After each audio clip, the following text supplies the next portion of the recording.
এবার প্রয়াত হলেন বাংলাদেশের প্রাক্তন প্রধানমন্ত্রী খালেদা জিয়া। আগামী ফেব্রুয়ারিতে সাধারণ নির্বাচন, অশান্ত বাংলাদেশ। তার ঠিক আগে ভারতের পড়শি দেশের রাজনীতিতে মহীরুহু পতন।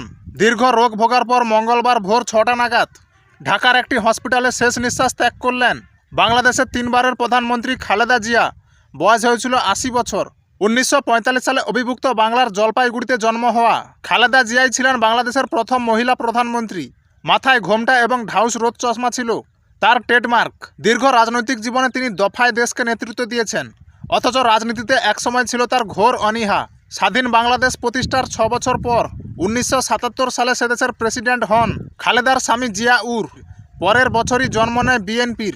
1981 সালে স্বামী জিয়াউর সেনা আধিকারিকদের গুলিতে হওয়ার পর রাজনীতিতে খালেদার অনীহা কেটে যায়। এরশাদের নেতৃত্বাধীন দীর্ঘ সেনা শাসনের অবসান ঘটাতে অগ্রণী ভূমিকা পালন করেছিলেন তিনি। 1991 থেকে 96, তারপরে 2001 সালে বাংলাদেশের প্রধানমন্ত্রী হন তিনি। বহুবার খালেদাকে গৃহবন্দী করা হয়েছে। 2008 সালে শেখ হাসিনার কাছে শোচনীয় পরাজয়ের পর দুর্নীতির অভিযোগে কারাদণ্ডও হয় তার। গত বছরের গণবিক্ষোভের জেরে ক্ষমতাচ্যুত হয়ে ভারতে আশ্রয় নিয়েছেন জিয়ার চিরপ্রতিদ্বন্দ্বী তথা আওয়ামী লীগ প্রধান শেখ হাসিনা। তারপরই জেল মুক্তি হয় জিয়ার।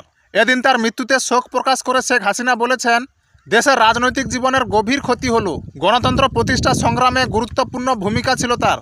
শোকাহত বাংলাদেশের অন্তর্বর্তী সরকারের প্রধান উপদেষ্টা ডক্টর মোহাম্মদ ইউনূসও। তবে নিষেধাজ্ঞার জেরে আপাতত হাসিনা নির্বাচিত বৃত্তের বাইরে। জিয়ার প্রয়াণের ফলে এবার বাংলাদেশের রাজনীতিতে অপরূপ শূন্যতা তৈরি হলো। দুই শীর্ষ নেত্রীকে ছাড়াই ফেব্রুয়ারিতে ভোটের লাইনে দাঁড়াবেন বাংলাদেশের মানুষ।